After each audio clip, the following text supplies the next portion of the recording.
Welcome to the Business Performance Podcast, where we feature expert thought leaders and cover their best strategies, stories, and advice that you can use to successfully mature your own business performance. Now, here is your host, business coach, Henry Schneider. Hello, everyone. This is Henry Schneider with the Business Performance Podcast, and today it's my pleasure to talk with William Leake, who is the CEO of Apogee Results. He's specialized in online marketing, search marketing, and social marketing. So, William, welcome. Great to be here. Thanks for having me. Okay, so I always ask my guests to kind of put some context around things. First, just briefly describing your company, the types of customers you work with, and the products and services that you provide. Certainly. So we are focused very strongly on digital customer acquisition and making sure that you meet your customers, A, discover you, and then B, once they've discovered you, that you are found to be credible, and then hopefully that they take the actions you want them to on your website, whether it's a shopping cart sale, whether it's filling out a lead form. And we try to kind of map an expected customer journey and repeat visits with the right messaging. So we end up doing a lot of cleanup work from web dev firms that kind of had an artist that made something pretty, but it was only half functional. And so we're kind of the guys that show up with the data and the science as needed, and build out the landing pages and the conversion elements as add-ons to the website. We rarely go in and just do a website. We'll do it on occasion, but for us, the website is, we want to get that as functional as possible, but we want to leave most of the money for the gasoline. Mm-hmm. So because our typical relationship is years and years with a client. So we're trying to ensure that there's budget to actually run the car. And sadly, the web dev model is all project based, and they typically are going to, they'll figure out what your budget is, and then magically the website costs all of it. Yeah. Yeah. And then you get your Lamborghini back, and it's got a weird joystick instead of a steering wheel, and you got no gas money. Mm-hmm. Yeah. Interesting. So that brings us to the next question. I always ask everybody about quality, and quality is a big, broad term, means many different things to different people. So, I mean, you're hitting on it right there with what you're doing as opposed to web developers. But what does quality mean to you? Quality means that I can measure it, and from the measurements, it is working at above expected industry benchmarks. And ideally, quality means to me that your campaigns are achieving the ROI goals that are needed to say, I'm putting X in and I'm getting an acceptably larger Y out Z months later. Now, there are going to be cases where you get out, you test something, and you just say, this website needs to go back to the shop because it's not good enough to play in this game. Okay. And so, but to me, quality really comes down to the data, making sure you've got it and you can measure it, and B, the size of the brain focused on actually managing the campaigns, because you have to blend in some it's a really neat knowledge worker blend of the right and left side of the brain, where the left side of the brain and the quant part of the SAT with the right side of the brain and the creativity to actually craft the micro messages and come up with something that does stand out and kind of seduces the customer in your direction. Yeah. Yeah, that takes a very special set of skills to do that. I know I'm not real good at crafting things that attract people in. I mean, marketing is not my niche. I mean, delivering services and working to do improvements, fine, but trying to do the marketing, I can forget that. Well, and sometimes what works and heuristically should work in another setting, it doesn't. Mm-hmm. But the challenge with a lot of people in marketing, is too many marketers were the people who went into marketing because they never liked math class. Hmm. and they were creative and artsy types. And, we're kind of the people that really, they consider us to be Philistines because we're coming in and how dare we measure their art. Yeah. And at some level, I look at it and go, that Philip Glass stuff or that Kronos Quartet, well, that's intellectually interesting, Hmm. but it's Beethoven's Fifth that fills up the seats. They go, like what professional musician wants to play Beethoven's Fifth again? Yeah. But, that we will generally test all the creative, Hmm. but 9 times out of 10, it's play Beethoven's Fifth again. That's what works. So are you using AI to help you do all this stuff? We do use some AI with some of the scripts we use to manage complicated AdWords campaigns. Okay. There's not as much of AI going on the SEO side. Mm-hmm. And depending on the size of the client, if they have a truly massive Google Analytics instantiation, there are some ways you may want to run AI against that data. At that level of complexity, we're turning it over to a specialty data science shop. Okay.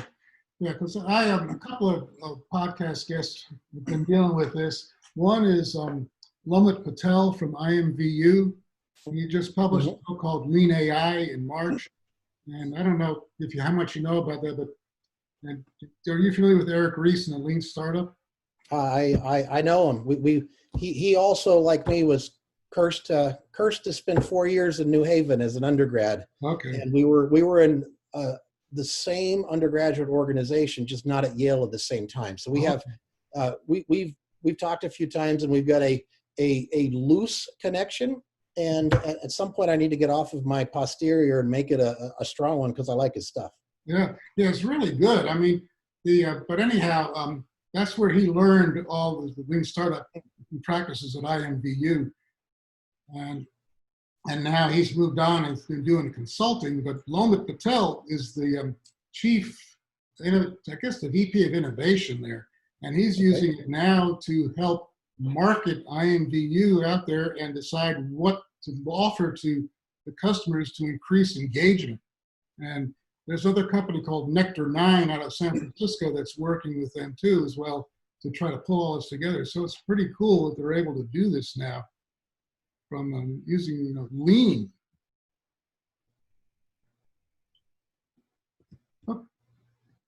Okay, so now when you're talking to your clients, what are some of the biggest misconceptions out there when it comes to quality and performance? That's a great question. I think the challenge in a lot of cases with the clients is communicating to them that the quality of the person really does matter. Mm-hmm. And, it might not if you're a small retail establishment that is only marketing in one metro and it's not hyper competitive. But sadly, a lot of Austin startups and even people who've done really well and a few people who cashed out for 100 mil and then have face planted in their next 4 ventures, they thought they had a good team and they had a team that worked for that. But I think, sometimes to win a game, you need to show up with something other than the Texas State football team. Yeah. And some of it is knowing the right tool to use. I'm stunned at how many people are running around calling themselves a growth hacker. Mm-hmm. And you ask them, that's great. Well, are you better at Google or Facebook? Oh, I'm great at both. Well, no, you're not. On Google, are you better at SEO or paid digital? Oh, I'm great at both. No, you're not. Are you on paid digital? Are you better at display retargeting, YouTube video ads, programmatically driven, thousands and thousands of ads, writing the ad copy, actually analyzing the data, or the whole Google shopping engine, which is yet another search engine? Oh, I'm great at all that. And it really hurts a lot of folks out there when they think that they've got, like in development, they talk about a full stack developer. Mm-hmm. That's kind of a misnomer too. It's like, what are you best at? Yeah. You're not going to be great at writing scalable enterprise code and writing like a really snazzy UI. They're just different skill sets. And so definitely. For me, we do well when we have clients that actually need A-game performance. And that takes A-game people and the right tools, but the team needs to be large enough. So I've got a person on my team who's good enough to be first chair in that instrument.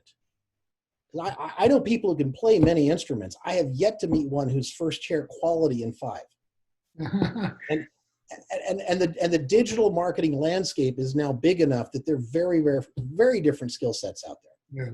Well, you got to be careful too, because I was first chair in junior high on the E-flat alto clarinet, but I was the only one playing it, so it was by default. That's right, like by default. And you see a lot of that too, where sometimes there's a wild talent that's self-developed, and it really is at a savant level. Mm-hmm. Build a Sign used to have one of those. One of their 4 founders, who was a comp sci grad at UT, he was truly amazing with his talent. But sometimes it's just the person who happened to be sitting in the chair and was assigned that task, and they may think they're God's gift to digital marketing. Right. And we talk to a lot of those, and they don't get in our shop. Mm-hmm. I mean, I'm kind of the crusty guy that. I did that again with a candidate this week. I said no. And some of it was, she kind of knew some of the basics, but I could tell that she doesn't do it for fun. Yeah. For me, I want them to be puzzle solvers in life. And I ask, what books are you reading? And tell me the last puzzle you solved. Because digital marketing, it's kind of like assembling a puzzle. Yeah. I know. I've done jigsaw puzzles too. And, you're looking for patterns and all kinds of stuff. And I've wondered about some of my coworkers, the people that reported to me, so, could they do this? That's the sort of thing. Yeah. And so I'm kind of particularly if someone's really early career, I'm going to ask questions like, what were your SAT scores? Mm-hmm. And I'm going to ask, what was your GPA?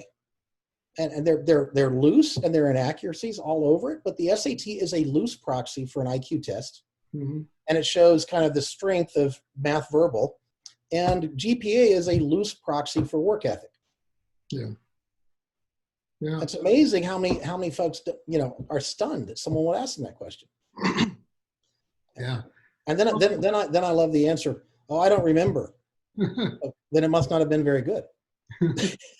Yeah, I don't want you to ask that question. Well, there are other ways of testing things. And really, when you're asking questions like that, you're not trying to shoot them down. What you're trying to do is hear the story they tell around it. Right. Yeah. And they can have an absolutely terrible GPA. And then you say, well, okay, was it different senior year than it was freshman year? What was the trend line? Tell me about it, or I had 2 kids at the time, and I was working 5 jobs, and my dad was dying. I mean, you want to kind of understand what was going on. Yeah, I've seen the same thing I told you that I was teaching at UTEP remotely. And so we just started this semester last week. So the first thing I do is have them read the syllabus and take a syllabus test, making certain they hit key points. Well, one of the things I ask them is, how do you figure out your weekly grade? And then there's nothing in there that tells you how to do that. I'm waiting to see, can they figure it out? And some of these kids say, it's not in the syllabus. Can't you think and figure it out? Because all the points are there. You know how much, the max you can get. You know what you receive. Divide it. There's your grade. Straightforward and simple. And some those folks might do very well in a highly structured environment. And there are firms in my space that are run almost like a call center, and everything is driven by template. Mm-hmm. And all clients kind of get the same cookie cutter service. Mm-hmm. And you can have someone like, hear the dots, connect them, and now color within the lines.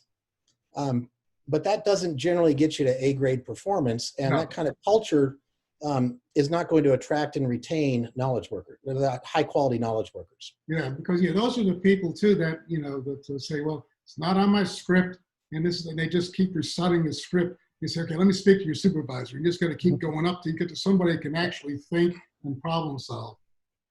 Right. And realize, hey, this pattern, this template or this approach that usually works is not working here. So I need to come up with a new algorithm. I need to do something different. And that reaction, that understanding the data and saying, I'm not getting the result I want. Well, that doesn't mean continue doing the thing that's not getting the result. And a lot of people have no plan B. Yeah. Well, that's kind of like Einstein's theory of insanity. You keep doing the same thing over and over again, expecting a different result. Mhm. I only do that with the rest of my life, but not with my clients. Okay, so when you work with your clients, what are some of the common fears that they have? They worry about the cost. Mm-hmm. With Google advertising and Facebook advertising can be expensive. They worry, some of the fewer now because everybody's online all the time, but they worry, do my customers really do that? Is that really the way they behave? They do worry about the quality. There are sadly, and this is true of many industries, but there are many service providers in my space who really aren't that good. Mm-hmm. And I used to say 90% of our space it pervades malpractice. And 30% are technical folks who mean well, but they don't really know marketing. So they don't have that translation layer between the technical stuff and the business objectives. And that it goes wrong in development and it goes wrong in marketing. But they're trying at least. But they don't challenge the client, like, why do you want that? Well, what else do you do with it? Oh, what reports does this roll up into? What's the intent behind the question? They just say, yes, I'll do it. Boom. Probably 30% of the folks in the space are ad agency creatives that go hire someone just out of college and say, well, you're a digital native, so now you're our Google person. And you're going to do Google and Facebook, and we're going to tell everybody we've got world-class service on Google and Facebook. And they don't know better, but they kind of have an entitlement mentality. So of course they should. And then you actually have people in our space that are just outright pirates because they know they can get away with it. Because you can go 6 months down the road before you start seeing material progress in SEO. And some people just bank the money and do the minimum possible and phone it in. And because of that, there are a number of clients who kind of feel like they've been hard done by in our space. And, our first 90 days is reassuring them, hey, we're not your psycho girlfriend. We're different. I know the last 4 were, but we really are different. and then they wait and they start seeing the results, and they start seeing questions we ask that they weren't asked by other people. Like, well, what else do you do for marketing? What's your event calendar? Who's your PR agency? What's the content calendar? What else? We're looking for all the ways to lean in that we can. Yeah. And where does it fit in each of those things versus just simply going out and buying their Gartner category name or a brand name on Google? We cast a much wider net. So have you built a set of tools to help everybody do this so you don't overlook anything? It's a mixture. There are a lot of off-the-shelf tools. And we use a lot of those. So those are force multipliers for us, and they make some things easy. We do that in both paid search and natural organic search, and with Facebook. We have some things we've written ourselves, like in the area of Google AdWords management. There are some big expensive frameworks out there, and the frameworks, because they run both Google and Bing, really don't give you full access to all the bells and whistles you get when you log in natively to Google. And so you can actually, if you know somebody's on a Marin, or someone's on a Kinshu or one of these platforms, and what platforms your competitors are on, you can often run circles around them because the limitation. Oh, but they can't do that with that management tool. And so we have written some scripts. I've got some friends in the industry who run companies that write scripts too, and I use some of those. And automation can be a huge benefit, but again, it kind of comes to who's the human behind the race car wheel. Like, I don't know that I should be trusted to drive at 200 miles an hour. I'm not the right driver for that. And what automation simply means is you're going to be doing things really, really fast. And if you're doing the wrong thing, you've just done a force multiplier on errors. Yeah, right. Yeah, that's the whole thing. Even with the lean AI and doing this A/B testing, if you've got a huge base that you can do all those experiments, but if you've got a narrow base, you don't want to spend your time making people angry and then you've lost that segment. Yeah, it's McKinsey, we used to have a fairly tight definition of efficiency and effectiveness. Mm-hmm. And we defined efficiency as doing things right, and effectiveness is doing the right things. Yeah. And if you have to choose, effectiveness is more important. Yeah, you can be really efficient at doing bad stuff. Right, exactly. And now all of a sudden, it's like I'm taking an airplane to Boston rather than a car or walking. I go really wrong really fast. Mm-hmm. Yeah. And people get that confused. They figure, well, I'm real efficient. I can, improve my productivity, but it doesn't really have the effects or impact that you want because, again, you really haven't thought through it all and see all the interactions. Indeed. Very much so. Okay. So it's a different type of question. What perceived obstacles do you see that might be preventing your customers from achieving the success that they're trying to get? They really have to think through and try to understand. You go back to Kotler's 4 Ps of marketing, kind of, do I have a competitive product? Do I have a competitive price? Am I educating my customers in the ways they want to be educated? Understanding the ecosystem and what really is their value prop. A lot of folks are really fixated on something they think is the valuable thing. Mm-hmm. And the customers, that's not where the customers see the value. Mm-hmm. And attention spans in humans do not seem to be lengthening. Yeah. It's going the opposite direction, especially with 5G now. We're getting, inundated with data. You can't digest it all. And when so many of the searches now are on this thing, which, is increasingly painful to read. Oh, yeah.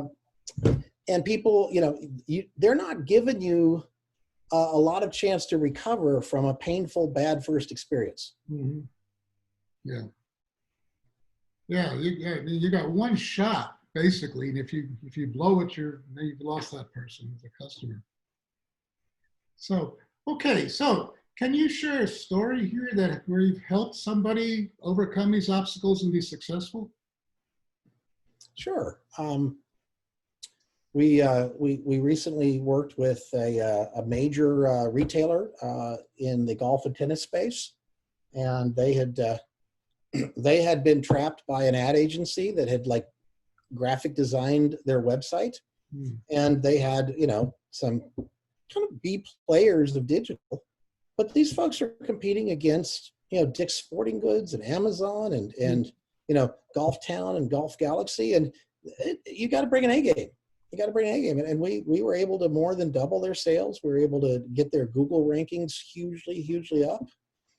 We had a small client recently that was in the extermination space, and unfortunately just one metro, so there's a limit to how big they can be as a client. But we just crushed it for them. We started them from almost no natural traffic to it being an even larger source of leads for them than their paid ads. And won some awards for that one. That was pretty fun.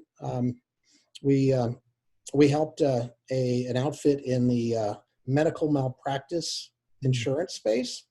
Took them from that had a couple different agencies before, and I won't name them because I don't want people showing up at my door with pitchforks. But that had a couple local agencies that extract figures from them, and that anything had been accomplished, and we got them out the gate and just made them a monster of lead generation, and really got in front of.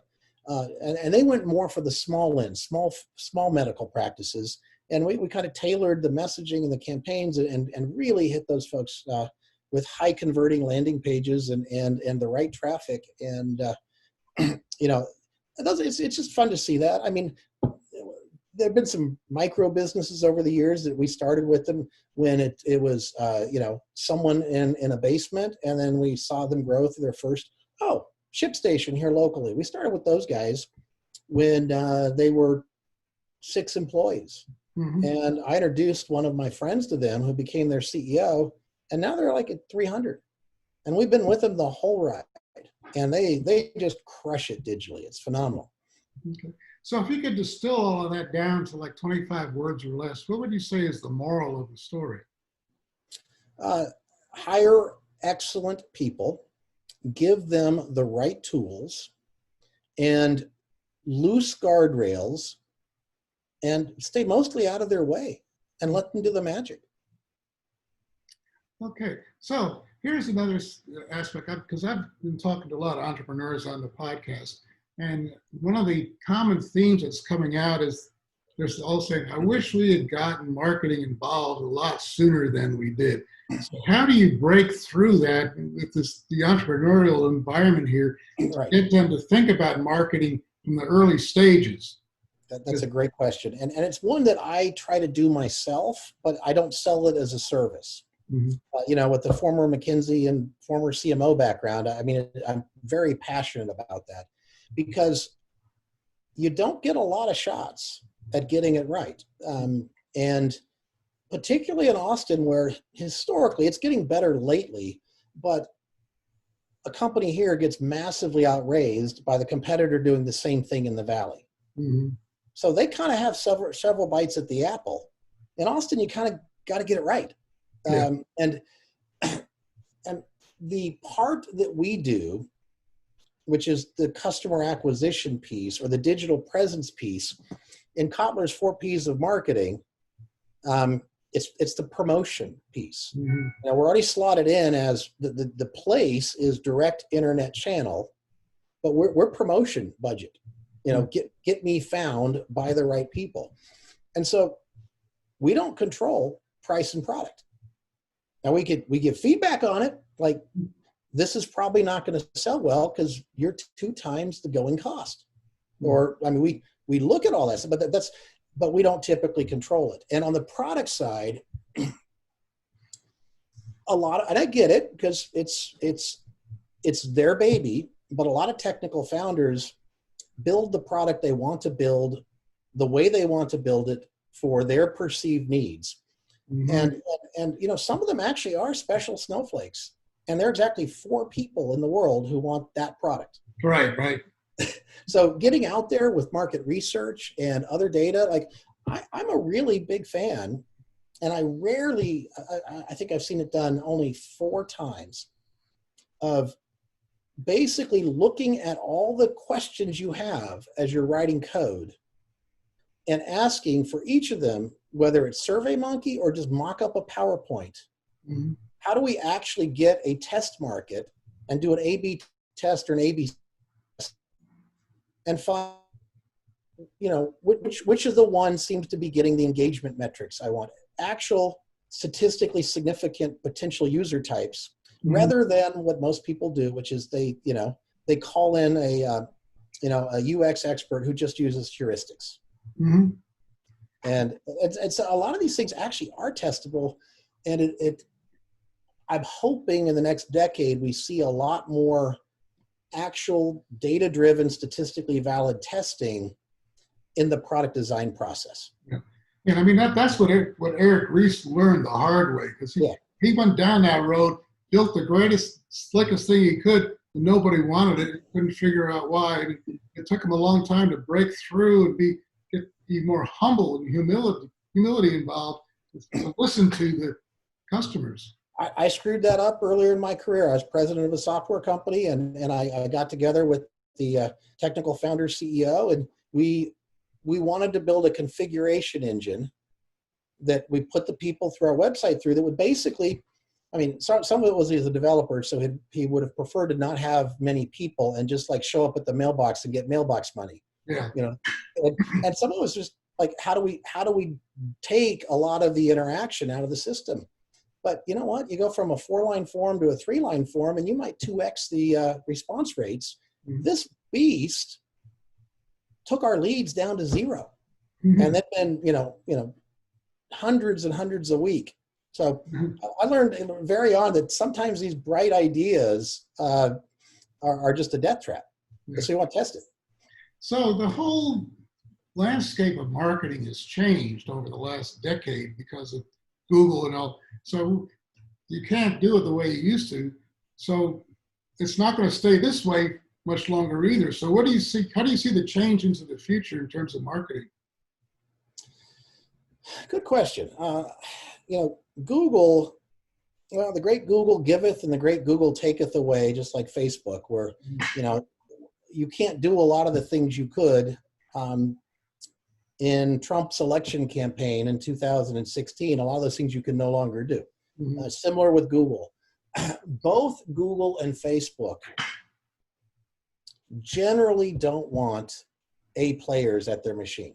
Mm-hmm. They want everyone, they're all rolling out versions of tools, and they want you to trust their AI Mm-hmm. to do the bidding. And it's like, yeah, it's great to have the fox in charge of the hen house.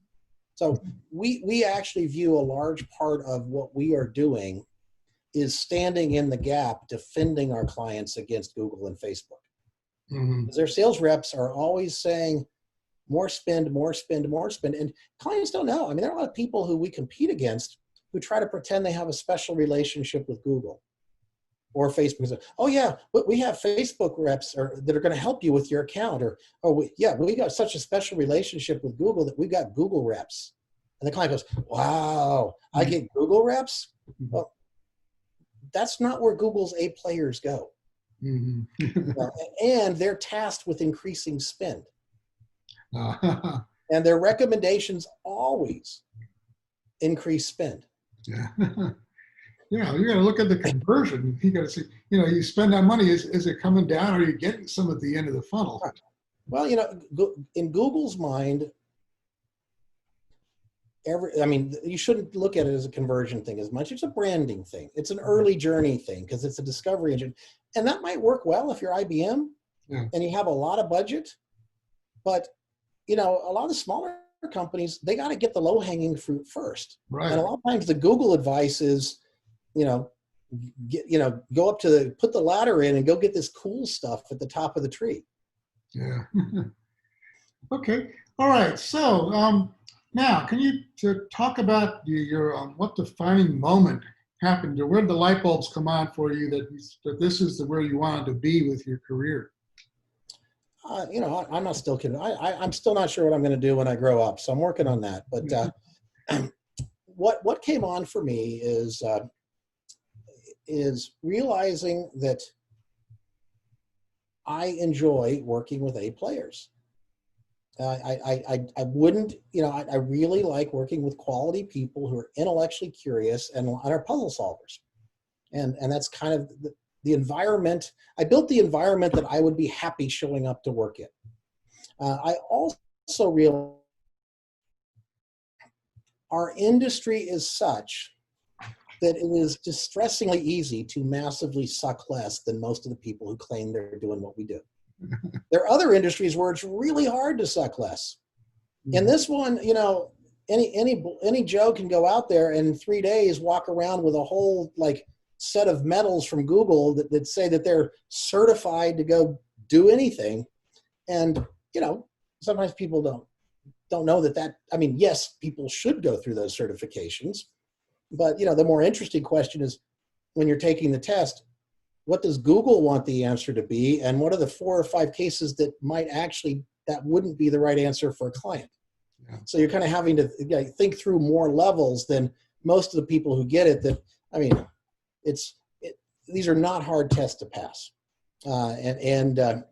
And most of the people doing this stuff, I'm not going to say they're bad, and they may be fine for some businesses, but if you're in a competitive space, or you have limited budget to waste, or you just got venture funded on your SaaS app, you kind of need a nicer cut of beef. The meatloaf just isn't going to get it done. Okay. All right. So in a similar vein, could you share an experience you had growing up that still influenced how you approach business today? I had one early career, and I could probably come with one growing up, but very early career. My first faceplant of a mistake was not accepting my Microsoft offer in 1988. Mm-hmm. I stayed on the East Coast for a girl, but then of course promptly broke up with me because I was the idiot dating someone a couple classes below me, and that's not good. And I'm in a different town now. I mean, what was I thinking? But I went to work for a small consultancy where the founder had a PhD in economics and had worked at Bain and Company, and he basically had a miniature Bain focused on the tech sector, largely in Boston. Mm-hmm. And it was a great job, but you had people like me, and you had partners, and there were no other steps on the ladder. Mm. So it was, so after a couple of years, I was trying to figure out, well, what do I do next? I was enjoying consulting, and I applied to McKinsey and Company. And they don't usually take people who've had previous consulting experience. Mm. I mean, maybe they had a bad week or got desperate, or, I don't know why they picked me, but I was picked for the team. And I went back to my employer and said, I need to put in my notice, and I'm going to go do this.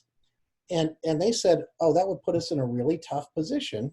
We just sold a whole project around you, and we got nobody else who's got the skills and could do it. Is there any way you could give us 90 more days? And I thought that was kind of an odd request, but they'd been good to me. So I said, I'll find out. And I went over to McKinsey and said, here's the situation. And they, it's a little easier when you're a big firm, but they were a total class act. They said, though we have stuff for you to do right now, for us, it's far more about the who than it is about the when. Mm. And that modeled for me very early career that you can be really classy as an employer, and you can actually care about your employees. And there are a lot of cool things you can do. Like, one of the things I love to do is when someone is poaching one of the folks on my team, and a lot of employees are just sadly too fearful to do this with me, but I actually want to help them get placed. Mm-hmm. And a number of employees, when they get an offer, and I'm saying, well, can I keep you? And they say, no, I really think this is the next step in my career. I want to try being in-house, or I want to do this. And I said, great. Can I give you a counter offer? And they're going, well, what am I going to do with that? I said, well, you're going to get a $10,000 additional raise as they match it. Mm-hmm. And I've successfully done that a number of times with folks. And there are ways to position it that it doesn't put your offer at risk. Yeah. And I want their last memory of being with the firm to be a dang, yeah, this guy is actually really helped. And selfishly, if someone's going to steal my people, I want them to pay through their freaking nose for it. Yeah. Well, yeah, but it also builds loyalty too, because I mean, they may come back with you with more business as well. We get a lot of business, just like McKinsey. They modeled this to me too, from alums of the firm that, get to a point in their career where they don't want to do this anymore. And they may or may not have done it with anyone else, but they've seen that there's a difference. And I'd like to think I have a reputation in town. The recruiters certainly seem to think I do for building, an exceptionally high quality team. Okay. Because all my people are always being rated. Most of them are not leaving, but they're being solicited all the time. Okay. All right. So now we'll come around to the elephant in the room. How has COVID-19 impacted your business? It has hit it a bit. We've had a couple clients, like we had a large trade association in the hotel space. And these guys collected dues annually. And the due date for dues, which no one sends them in early, was March 31st. Oh. Yeah. Had it been January 30th, they'd have their whole year. But basically 80% of their revenue just evaporated. Wow. With hotels. So we've had a few things like that. We've had a few people adjust budgets. We have a couple that are looking at increasing, but it has hit it a bit. And why that is when people are down in the fear-based reptilian brain, and they think they're drowning, they're just not making rational decisions. Yeah. And now that maybe we've moved up a little closer to mammalian, and eventually we'll hit the species brain. When you're the species brain, I think I'm expecting business to explode, because everybody now knows I gotta be more online. I gotta get found by more folks. I've got to get more assets out there, and they've got to be the right assets, because I don't know that I trust this physical retail stuff anymore. Yeah. So So are you all co-located here, or is your staff spread around? I mean, this has been a change for us. There are a lot of outfits that are kind of all virtual, or it's 1099ers flipping 1099ers, and you don't really know what you're getting, but there's some sort of collective. I care about the quality of our work, so I'm really old school. I've got an office, and I have W-2 employees, and occasionally we've had some exceptions for we find a first chair who lives somewhere else, and it's an individual contributor kind of thing. But almost everybody lives in Austin and used to come to an office. Now, what that did is it established a strong enough culture that in the all remote environment, they're getting their work done, and they are nailing it. And we did have some work from home days and things like that. What I worry about is how do we successfully onboard kind of some of the new folks. Mm-hmm. And so there is going to be a little bit of a reassessment. I don't think there's a business owner out there who is saying,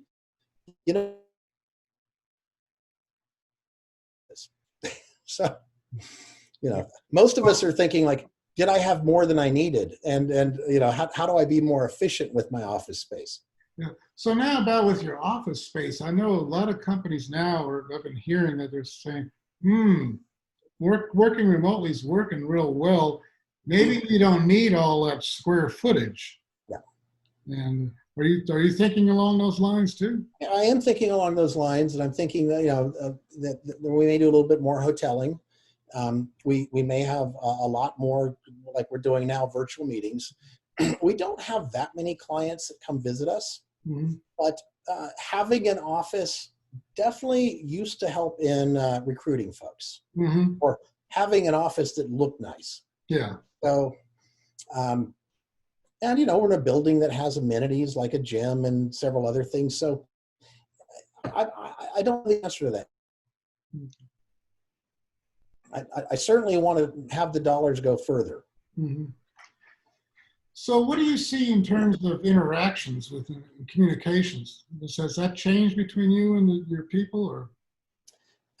It has a little bit. No, they have even more rope to hang themselves with than they did before.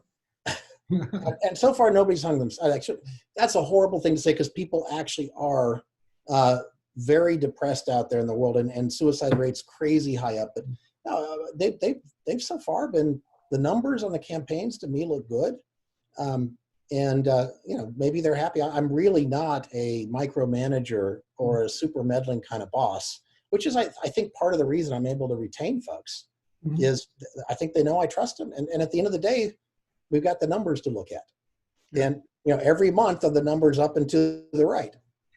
So one of my clients last year when I talked to him, he was telling me a story about his father. He said his father, this guy's Indian. So his father said, Selva, I don't care. I have no problem with you if you aim high and miss it, but I have a big problem if you aim low and hit it.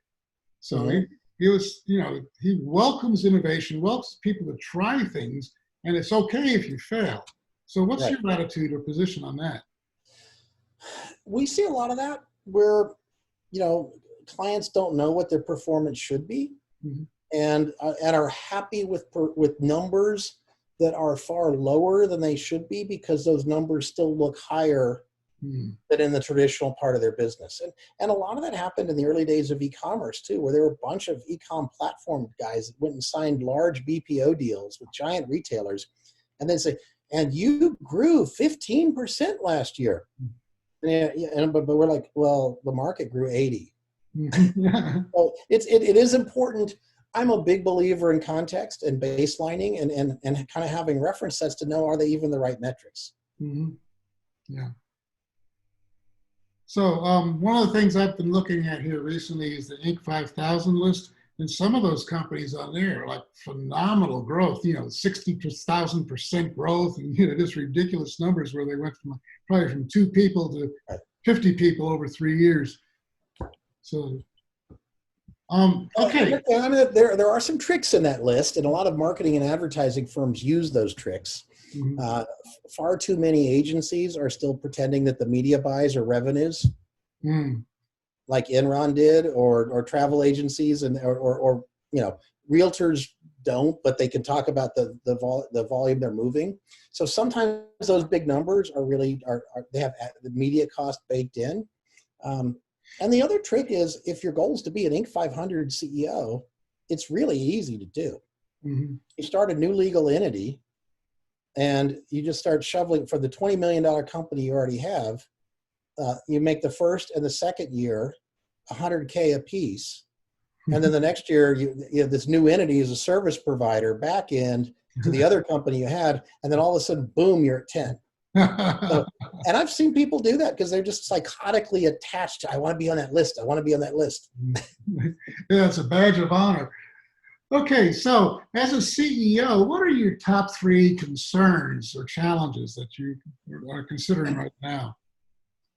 I am figuring out, what is the more streamlined go-to-market strategy post-COVID.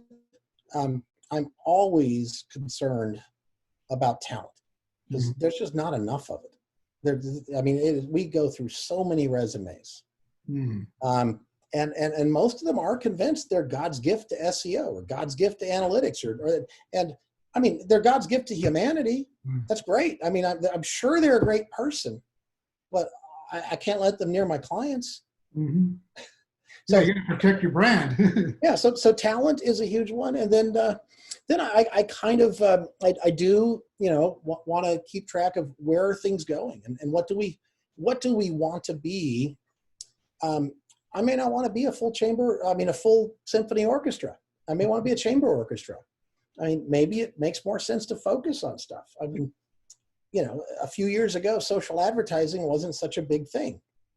Now in e-com, Amazon advertising is becoming a really big thing. And first, and not to Google. And so, I'm starting to think about, do I want to be more full serve, or do I want to actually have a smaller orchestra that goes deeper? And maybe we could have a day that we just do e-com, or we no longer do e-com, and we're only focused on B2B, or because they're all really different skill sets. Yeah. Okay. So another difficult question or searching question. If, you've been through this path several times, if you had to start things over again today from scratch, what would you do differently, and what would you continue doing the same? I would not have built the first Apogee up to about 100 folks, because the quality went down. And I realized 2 things about myself. I don't enjoy running something much more than 40 to 50 folks. And much beyond that level, I need a really strong ops person who enjoys doing that. So that I would build it for excellence at, a 25 to 40 person size. And that's what I've kind of done with this version of Apogee Results, not Apogee Search. The other thing I would have done earlier, and I'm doing now, is, kind of like Google used to have their 20% time, is have a piece of Apogee that is truly what I call a venture studio. Okay. Because we see so many cases where the product was good enough in Austin. And the scaling, sometimes it's a sales call center, sometimes it's enterprise sales, but a lot of times, if you're B2C or B2 small business, it is all about the quality of your digital marketing. And, Indeed and the Zebra would not have grown to where they are without first-class digital marketing. They're in hyper-competitive spaces. Retail Me Not would not have grown where it was without first-class digital marketing. Now, unfortunately, they came and stole my team, but but a lot of those kinds of ventures actually don't take a lot of software code to stand up. The secret sauce is it getting found online? And I've got a pretty good binder with 10 solid ideas, of which the digital marketing expertise is probably a 50% predictor of the success or failure of the venture. And we're going to, every year, we're going to stand one up. And that list, a lot of them might no longer be the list. It's always a moving target. I'm investing in one right now. And if it gets sea legs, it'll get cut loose as a separate entity. Before that point, the people working on it are going to have a rev share bonus upside attached to the venture itself and have an opportunity to go and be execs in it with an equity stake. Mm-hmm. So I want to create the path for my best people to get very rapidly to that 6-figure plus salary and then an equity upside that at the moment they feel they have to go, sometimes, have to go to an Indeed or a Sparefoot or somewhere else to achieve.